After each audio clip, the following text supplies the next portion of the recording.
और मथुरा में बांके बिहारी कॉरिडोर बनाने का रास्ता अब साफ हो गया है। बांके बिहारी कॉरिडोर को सुप्रीम कोर्ट की मंजूरी मिल गई है। कॉरिडोर पर 500 करोड़ रुपए खर्च होंगे। पैसा मंदिर के खजाने से जाएगा। भगवान के नाम पर जमीन रखी जाएगी, यानी कि भगवान के नाम पर ही जमीन होगी। सुप्रीम कोर्ट ने 500 करोड़ रुपए की लागत से प्रस्तावित श्री बांके बिहारी मंदिर कॉरिडोर योजना को मंजूरी दे दी है। बेंच ने जमीन खरीद के लिए मंदिर की जमा राशि का उपयोग करने की अनुमति इस शर्त के साथ दी कि जमीन देवता यानी कि श्री बांके बिहारी जी महाराज के नाम से ही खरीदी जाएगी, यानी किसी तीसरे के नाम पर नहीं खरीदी जाएगी। इस जमीन को अधिकृत करने में जिनके मकान और दुकान आएंगे उन्हें मुआवजा दिया जाएगा। बेंच ने अपने आदेश में लिखा कि ऐतिहासिक मंदिर पुरानी संरचना है, उन्हें समुचित रखरखाव और मजबूत सहायता की जरूरत होती है। सुप्रीम कोर्ट ने इलाहाबाद हाईकोर्ट के आदेश को संशोधित कर दिया। दरअसल हाईकोर्ट ने मंदिर के चारों ओर भूमि की खरीद पर रोक लगा दी थी। वहीं बेंच ने मंदिर के चारों ओर गलियारे के लिए राज्य सरकार की 500 करोड़ रुपए की विकास योजनाओं की जांच करने के बाद बांके बिहारी मंदिर की जो जमा राशि थी, यानी कि उस पर जो फोकस डिपॉजिट था, करोड़ों की धनराशि के उपयोग की अनुमति दी है। बातचीत करने के लिए शंकर आनंद इस वक्त हमारे साथ दिल्ली से जुड़ गए हैं। शंकर, एक बड़ी खबर है उन भक्तों के लिए जो कि जाते हैं बांके बिहारी मंदिर और उनको बहुत ही सकरे गलियों से, रास्तों से गुजरना पड़ता है, और योगी सरकार भी लगातार कह रही है कि यहां पर विकास किया जाए। इस लिहाज से ये बेहद अच्छी खबर है।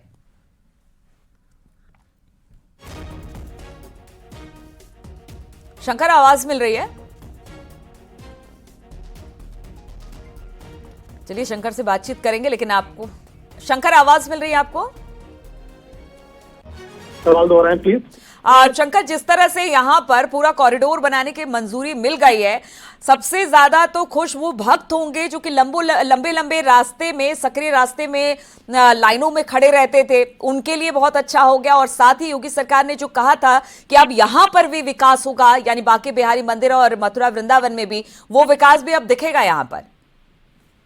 निश्चित तौर पर देखिए, ये जो विकास का जो एक कॉरिडोर है, पिछले काफी समय से ये लंबित पड़ा हुआ था, और निश्चित तौर पर अगर ये कॉरिडोर विकसित होगा तो उस इलाके में रहने वाले तमाम लोगों का भी विकास होगा। तो विकास जहाँ पे भी होगा तो उसका एक फायदा जो है स्थानीय लोगों को होगा। ये जो तकरीबन 500 करोड़ का जो बांके बिहारी कॉरिडोर है, इस मामले पर सुप्रीम कोर्ट की मंजूरी मिली थी, और जिस वजह से 500 करोड़ रुपया जो खर्च होगा, हालांकि इसमें राज्य सरकार और केंद्र सरकार की जो महत्वपूर्ण भूमिका होगी, लेकिन जो पैसा है जो इसमें इस कॉरिडोर को बनाने के लिए, वो पैसा मंदिर के खजाने से लिया जाएगा और भगवान के नाम पर होगी। ये जमीन जो है वो भगवान के नाम पर होगी, और जिस तरह से कह सकते हैं कि बांके बिहारी मंदिर के खजाने से कॉरिडोर बनाने का जो रास्ता है वो भी साफ हो गया है। तो इस मामले में सुप्रीम कोर्ट ने जिस तरह से कल कॉरिडोर बनाने की मंजूरी दी, और तकरीबन 5 एकड़ में भव्य कॉरिडोर बनाया जाएगा। आप समझा जा सकता है कि 5 एकड़ में जिस तरह से कॉरिडोर बनाया जाएगा तो आसपास जो यहाँ की जो खूबसूरती है वो और ज्यादा निखरेगी। जो भक्त इस मंदिर में आते थे, यहाँ पे आते थे, उनको यहाँ पे काफी सहूलियत शंकर, एक सवाल का जवाब और दे दीजिए। जो कि मुआवजे की बात हो रही है, जो कि आसपास है उनके घरों को खाली किया जाएगा क्योंकि जमीन वहां की चाहिए होगी, तो क्या ये मुआवजा सरकार की तरफ से मिलेगा या फिर मंदिर ट्रस्ट की तरफ से ही मिलेगा? देखिए, इस मामले में जो बांके बिहारी कॉरिडोर के लेकर जो स्थानीय हाईकोर्ट में, वहां पे हाईकोर्ट के आदेश के बाद सुप्रीम कोर्ट में मामला आया था। सुप्रीम कोर्ट में ईश्वर चंद्र शर्मा ने याचिका दायर किया था। इसमें उनके 2 मुद्दे थे, पहला कि रिसीवर को लेकर और दूसरा कॉरिडोर निर्माण को लेकर। इन दोनों के मुद्दे को लेकर गुरुवार को एक जिस तरह से सुप्रीम कोर्ट ने आदेश दिया है, इस मामले में उस मामले को लेकर भी स्पष्ट कर दिया गया है। हालांकि इस मामले पर जिस तरह से हाईकोर्ट का जो एक फैसला था, हाईकोर्ट ने मंदिर के आसपास की भूमि को सरकारी धन का उपयोग करके खरीदने का जो रोक लगाया गया था, जो हाईकोर्ट का ऑर्डर था, उसमें इस बात का जिक्र था कि जितने भी मंदिर के आसपास हैं उस भूमि को सरकारी धन का उपयोग करके ही खरीदने का मतलब जो है उस पर रोक लगा दिया था। तो निश्चित तौर पे कह सकते हैं कि इस मामले पर जो सुप्रीम कोर्ट का जो ऑर्डर है उससे थोड़ा सा अलग है, और जिस तरह से इस मामले में स्पष्ट कर दिया गया है कि बांके बिहारी कॉरिडोर बनाने के लिए प्रदेश सरकार मंदिर के खजाने की राशि से कॉरिडोर बनाने के लिए जमीन खरीदना चाहती थी, लेकिन इसका मंदिर के गोस्वामी ने विरोध किया। उसके बाद ये मामला हाईकोर्ट पहुंचा था, और हाईकोर्ट मंदिर के खजाने की राशि का इस्तेमाल पर रोक लगा दिया था।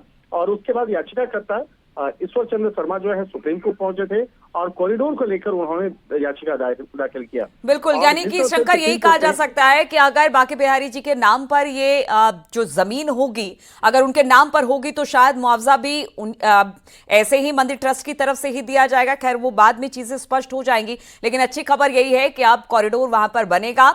जो मुश्किलें वहां पर श्रद्धालु आने वालों को होती थी, सकरी गलियों से गुजरना पड़ता था, रास्ते की कमी थी वहां पर, वो बहुत हद तक अब दूर हो जाएगी अब ये खबर आने के बाद।